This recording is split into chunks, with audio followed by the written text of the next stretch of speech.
Hi, I'm your host, Marsha Florence for Just Ask. Today's show, ladies and gentlemen, is What Are My Legal Rights? Hurry back and join us.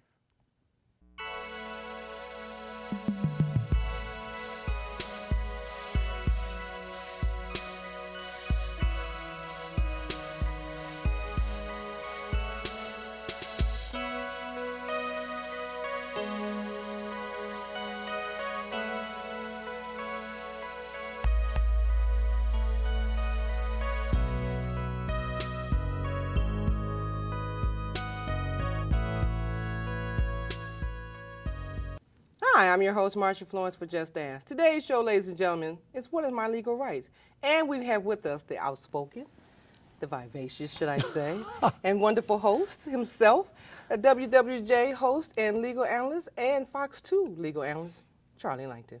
Morning, Charlie. Well, Marsha, it's so good to see you again. How long have we known each other? It's been years. Yes, it has. Years. Yes, Too it long. has. I want everybody to know those years, though. Yeah, no, don't You're tell them looking that great, part. though. I haven't Thank seen you in a while. too. You look fantastic, And you though. look as well, Charlie. And this show has really taken off. Congratulations. That's really you, good. Charlie. Really Thank you. good. Now, Charlie, you know what? We're starting a new segment here called What Are Our Legal Rights? And we wanted to start off with you. Oh. Please fill us in about yourself, your career. I mean, you're all over the network, so I just barely spoke about it. WWJ, Fox 2, so we're going to let you tell us. Well, I always say that first and foremost, I am a lawyer. I mean, that is my real job. And even if I get on television, radio, I'm still a lawyer. And I think what I've learned in law school and what I've learned dealing with clients and how I've learned trying cases, it helps me no matter what I do.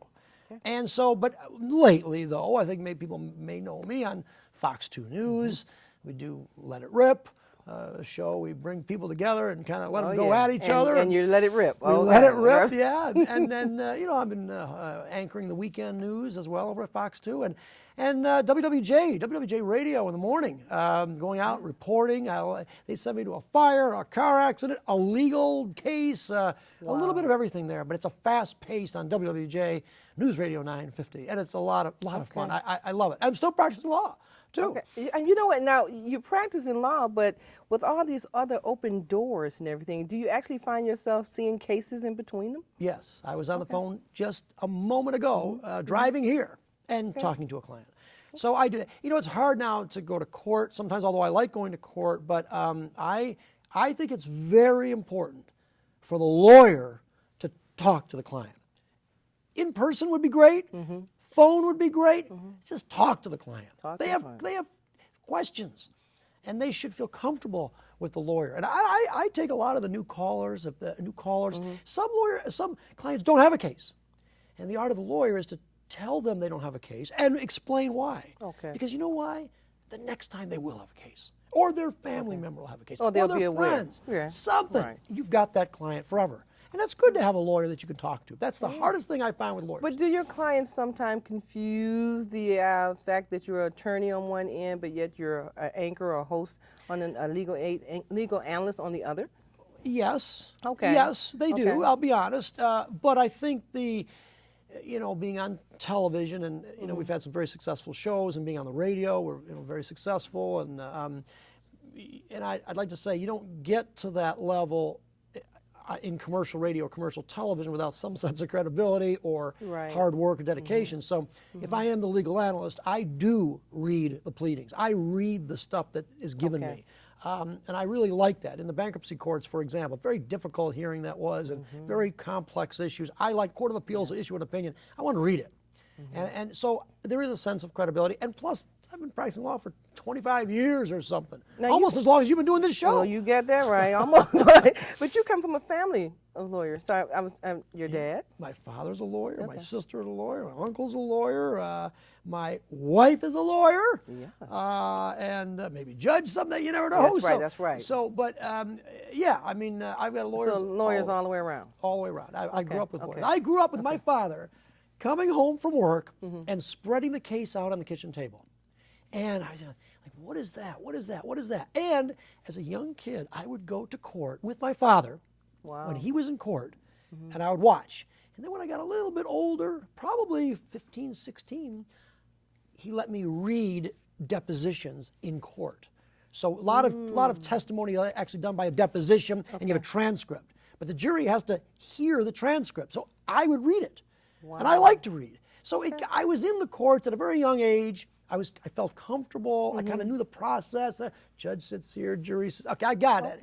And I love that reading of the deposition. The trial is so fascinating. So now, do you think that because you were working with your father that close, that prompted you to want to be a lawyer yourself? I think so. Okay, okay. And I think a lot of times children are impressed by what their parents do, and some of us say, okay, I want to be just like my dad, just like my mom, you know, and everything's not that great, but, you know, in some cases, kids do mimic or role model right after their parents, you know. So was your father surprised that you wanted to be a lawyer? No, I think. Just bred it, huh? Well, you know what? I mean, it's almost a sense a lot of kids want to please their father, and I think that there's always that says. My father was a very good lawyer. He was very successful. He was great with clients. He was a great negotiator. He's smart. He worked very hard. So a lot of good qualities that I hope I have. But he was a lawyer. He really liked it. I think for me, I wanted at some point in my life I wanted to change. And I like this television. I like the radio because it's dealing even more with people, and it's the trials, the real guts to the Well, you know what? I'm going It's to tell you fun. something, Charlie, not to change the subject, but you give everybody a relaxed state of mind to when they see you on Let It Rip and listen to you on WFJ, that they can confine into you if they had a situation. They feel like they can come to you or call you and say, hey, what do you think? And you giving them an open opinion. And they also have options, you know. So, but you're not trying to pull people in your pool to come to your firm. No. You're just actually letting people know some of the things that they can do. Yeah, that's a good point. I've never really advertised the law firm. I think back in the day, maybe I had some yellow pages or something, but that's old time stuff. I've never done that. I've never really mentioned my firm. I wanted to be. You know, it's nice that people can talk to me, and I enjoy talking to Kate. I talk a lot about the law and at different aspects of the law. I do a lot of personal injury cases, car accident cases, Social Security disability cases, slip and fall cases. But I also love the criminal cases. There's some very fascinating issues there. A business case, a divorce case. I don't like those cases, but I've done them. I've had a case in probably every court and on a different issue. It doesn't really matter as long as it's fun and the people are there, because the people are so different and it's their life very often. Now, when you have a firm, does a firm have specific practices that they do, or tell me about your firm? We have lawyers in the firm, and a client will come in, usually a phone call or referral, and then either I'll see them or one of the other lawyers will see them, and we talk to them about their case. Is it a case? Is it not a case? If it is, we write it up, and it's paperwork, and we start investigating it. So if it's a car accident, for example, which we do a lot of, there's always a police report. There's always witnesses to take a statement from. There's always the other driver.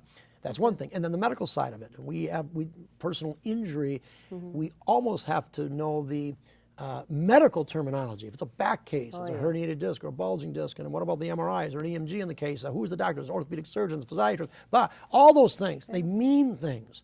And so you're speaking a different language. And oftentimes the clients come in, the back is hurt, they don't understand why, and we're explaining the medical to them and explaining the legal process, because a lot of people are afraid of lawyers. They don't like lawyers. Charge too much. You've got to get a lawyer that you don't have to love the lawyer, but you've got to trust that lawyer. And you've got to be able to call them and get a question answered. That, to me, is the most difficult. All right. Well, we're going to take a break, and ladies and gentlemen, when we come back, we have some more good questions to ask Attorney Charlie Langton. We'll be right back.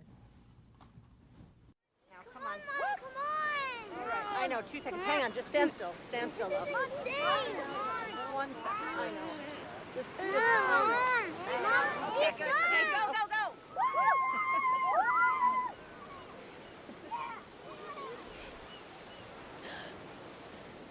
No. Boys, hang on, boys. You don't have to be perfect to be a perfect parent. There are thousands of children in foster care who will take you just as you are. Be a fan of dignity. Be a fan of empowerment.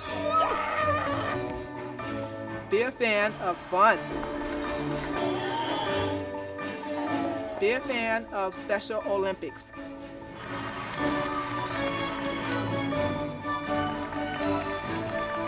I'm a fan. Be a fan too.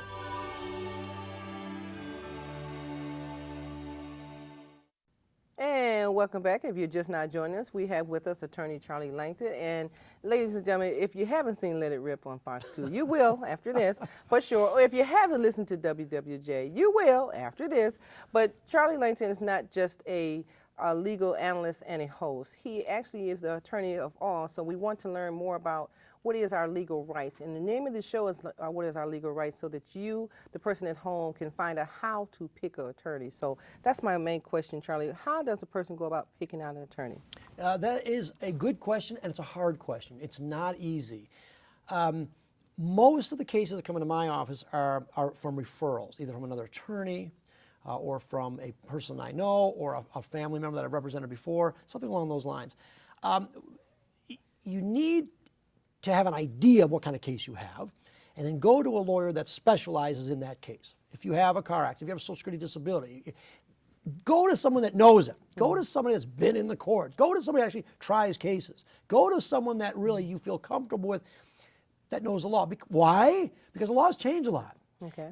And maybe back in the day, you could have the family lawyer to handle everything from your will to your divorce to your accident to your real estate, blah.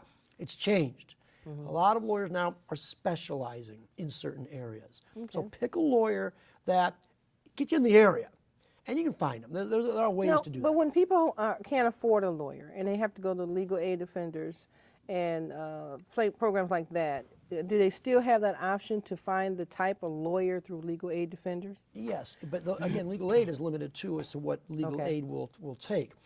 If it's a personal injury case, like a lot what I do, we don't charge them anything, nothing, zero. Okay. We take a percentage at the end, and we pay all the costs, and we take the costs out as well. Okay. So there's no loss to the client. Okay.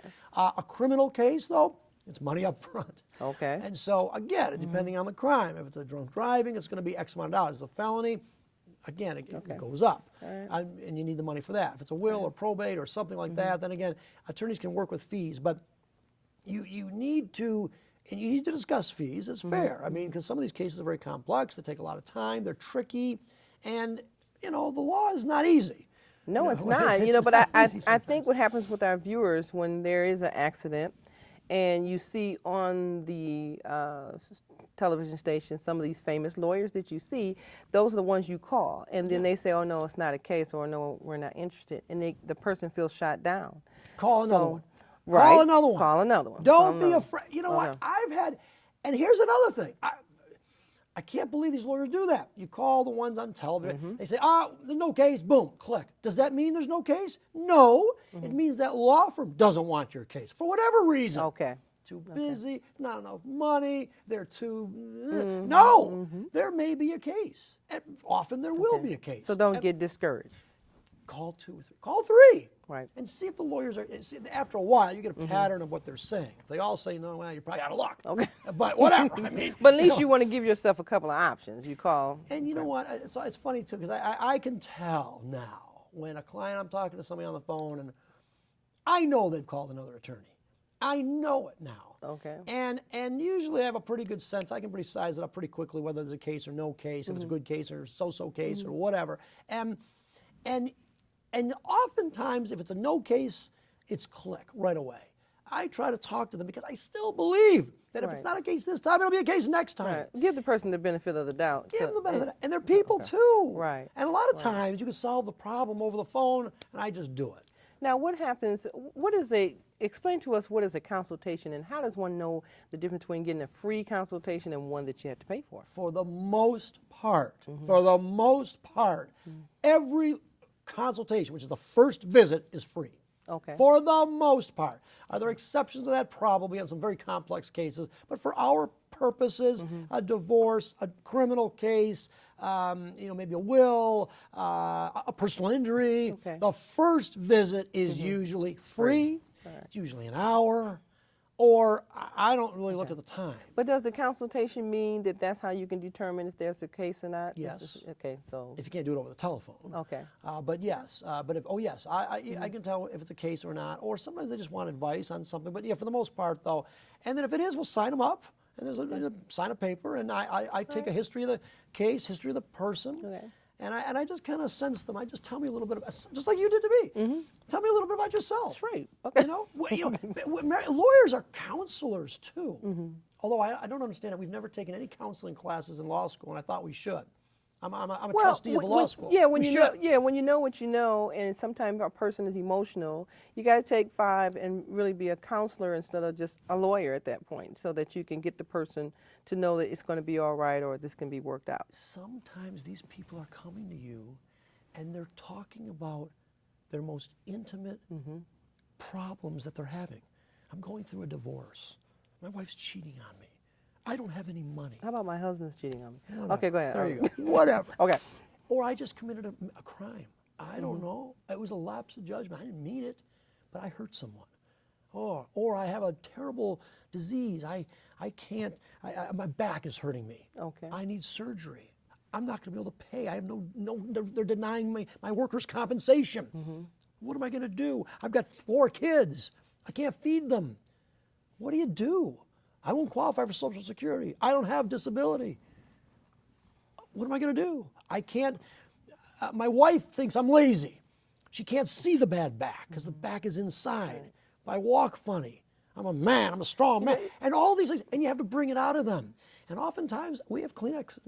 It's too bad the social workers and rehab counselors don't work with attorneys on the same level. But, you know, I mean, counseling is counseling because you're trying to console the person and prepare them for the next step. One of the, in a personal injury case, car accident, getting hurt on the job, oftentimes I will say to the person, I sense you're depressed. Have you seen a counselor? See a counselor. It will help you, and it's part of your case. That's a damage that is a result of this car accident. And I don't know if lawyers do, I don't know if they do that. I do it. Well, you know, I mean, you have to do that. I was in a car accident, and I didn't find out until after everything was settled that, you know, did you get a lawyer? I was like, no. And it's like, you didn't? And I was a little shocked, me. But no, and I didn't. I mean, I was just so angry at the whole situation that I was like, okay, just pay me for my car damage, you know. And I was actually hurt in the car. I was actually hurt in the car. And now let's talk about this. Okay, so right, let's go ahead. I really was. Give me a piece of paper. I can write her up. I've got a case here. I know everybody say, what happened, Marshall? Really was. Are you okay today? Yes, I'm pretty good. I'm pretty good. But you know what, I'm going to tell you this in short. I didn't know. I had a car accident. The guy hit my brand new car, and he had an old truck, and he was reading the text. And I'm blowing a horn telling him I'm turning, you know, because I was already out. So he slams into my car. He gets out of his car. My car is totaled on the driver's side. He gets out of his car, and he walks over to her, and he says, do you want me to help you get out? And I said, no. Now, he gives me his information. And I'm writing it down. He says, I got to go pick up my kids. I never knew that you can take down the other party's information and leave the scene of the crime. He should have been given a ticket for leaving the scene. Anytime you have an accident, you must stay. Are you hurt, though? Oh, yes, I was hurt. Ambulance came and everything. I was hurt. Ambulance? Yeah. What are you doing? Here's a case here. Okay. Sign her up. We got to talk about this. Sign her up. What's going on I was just, you know, but I think I was more emotionally hurt than anything. Some paper. But I'm still in shock to this day that you could. I'm like, I got your information. And How long ago did it happen? 2 years ago, 2012. We're okay. 3 years. We're good. We're good. Okay. See me after the show. Okay, thank you. But we're going to take another break. Ladies and gentlemen, we'll be right back because you can see it's getting good here. We'll be right back. But it was true. That's true. All right.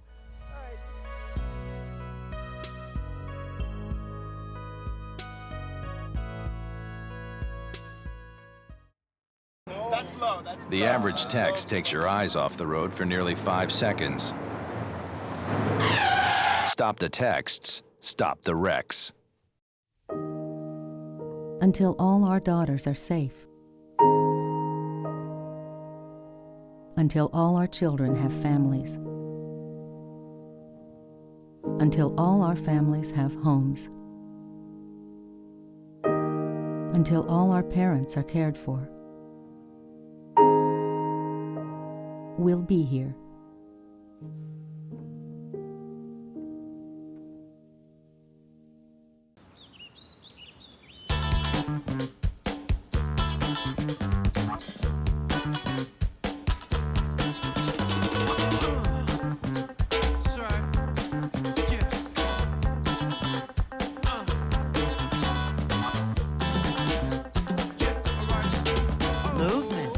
Along with weight loss, it's one of the many ways to fight osteoarthritis pain. For more information on managing pain, go to fightarthritispain.org.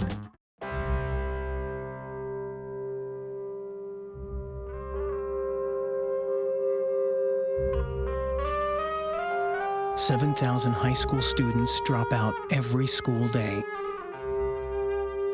That's a line of desks more than 4 miles long. We can keep students in school. Visit boostup.org and take the first step. 3 out of 4 kids are not as secure as they should be because their car seats are not used correctly. But the latch system makes it easier to get it right and to hold your kids tight. Anchor, tether, latch. Learn more at safercar.gov. And welcome back to the last half of the show. Now, ladies and gentlemen, if you want to contact us here at Just Ask, you can always give us a call. 1-800-323-5336, 1-800-323-5336, or email me, Marcia at Just Ask Talk Show, Twitter, Just Ask Talk Show, and of course we're on Facebook. We got it all. Now, if you have a question for my dear friend here, Charlie Langton, you might as well just email me or call us, and we'll say, Charlie, will you take this call? Now, keep in mind what you're calling for now. Be considerate of what you're calling for, okay? But you can always find Charlie Langston's attorney law firm information. Sterling Heights? Sterling Heights. Sterling Heights, okay? So if you just got a question, I'm sure Charlie would be more than willing to answer the question, Okay, now, Charlie, we're getting back to the grid of this conversation here. So our segments are coming up with lawyers to tell us about things that go on in everyday life that people are so intimidated about. Answer the question, what is a pro bono case? Free.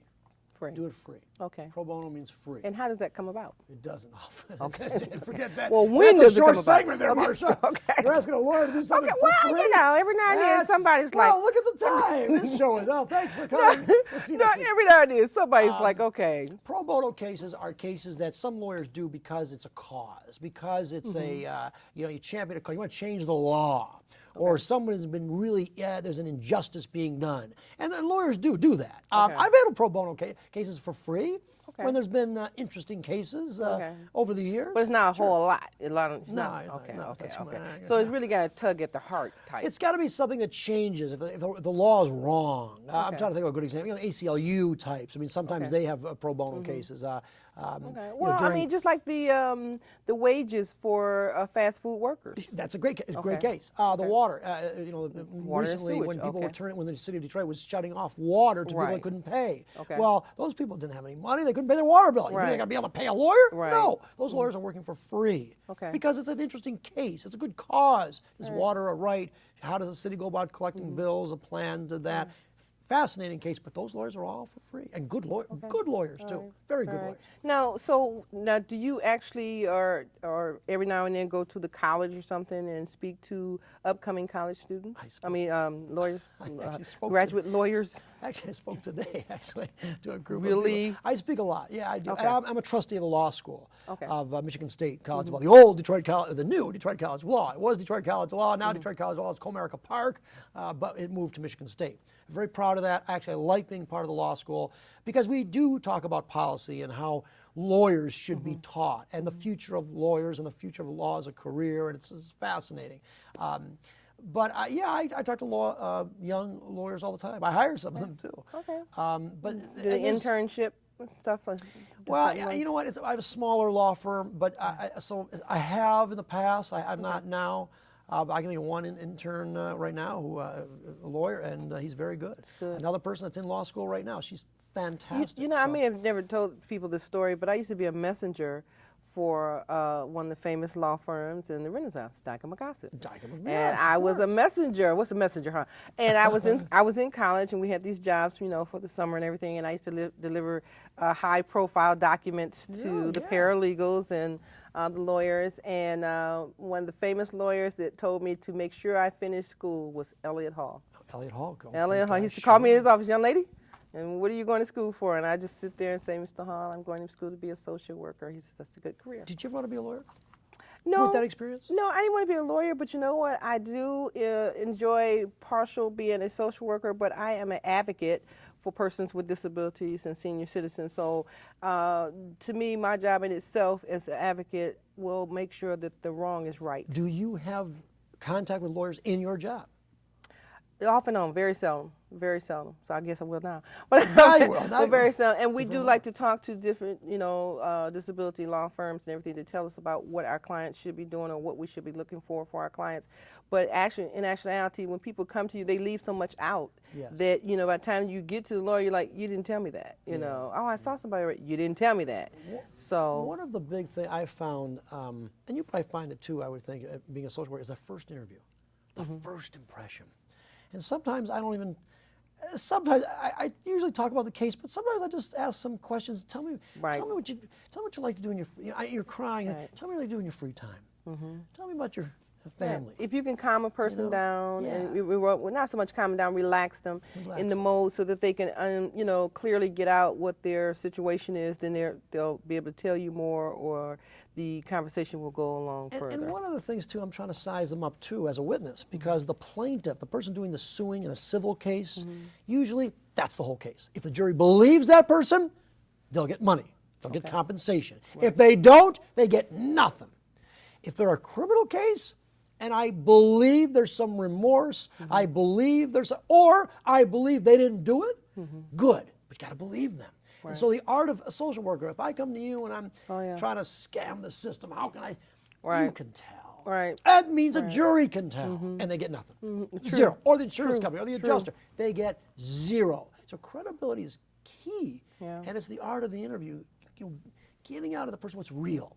Tell me what's real. Yep. Don't tell me everything hurts. And you have a trained eye and ear, and you know the difference between something that is and something that isn't. And if the person is study trying to snow you, and you're like, I'm gonna let you feel like you're doing it, but you don't have to, And part of my job as a social worker or advocate, rather, is employment services. So I advocate for people who have jobs, disability persons to have jobs.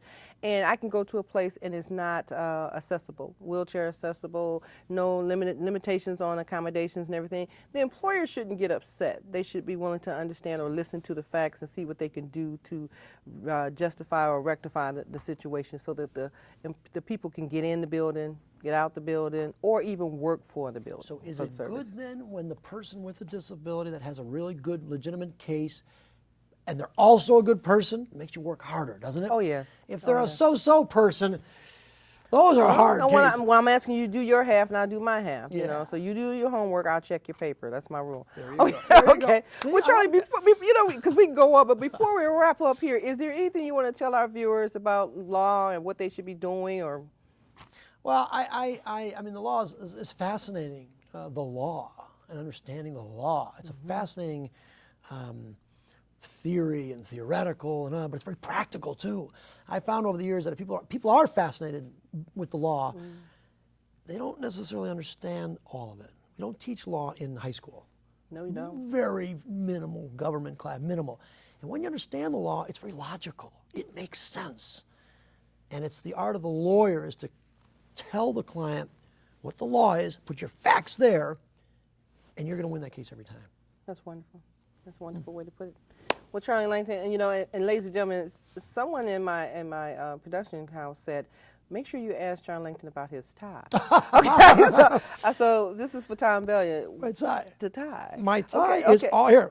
Look, we right got there. to see the tie. Okay? There's a tie right there. Okay. Tie, get a close. Get a close. Okay, it's a beautiful tie. It's a beautiful tie. Okay. It's all. I wear only one. He's from Detroit. Dominic Pangborn. He's a friend of mine. I think he's a fantastic artist, and he does ties. I've got ties, beautiful 100 ties, or more of them. and you're always visible about those ties. Okay. Well, Charlie, will you please come back and join us again? Absolutely. This is fun, Marsha. This is fun. Thank you. Let's do another round. Come on, let's do it again. Okay, you don't need any other lawyers. We'll do the whole series. Let's okay, do I got to change No, outfit. I'm just kidding. Okay. Okay, well, ladies and gentlemen, I had a great time today with my dear friend and attorney Charlie Langston, and you all have to tune in and catch him on Let It Rip, okay? But in the meantime, if you have questions for Just Ask, please, 1-800-323-5336, justasktalkshow.org, Twitter, Facebook, the whole 9 yards. Don't hesitate. We'd like to hear from you, and if you're a lawyer out there, you need to come sit in Charlie's seat. All right, I'm your host, Marsha Florence with Just Ask, and what do I always say? If you know someone with a disability, or if you just have a general question, don't be afraid to ask. Just ask. I'm your host. Thank you. Ooh, that was good. That was good.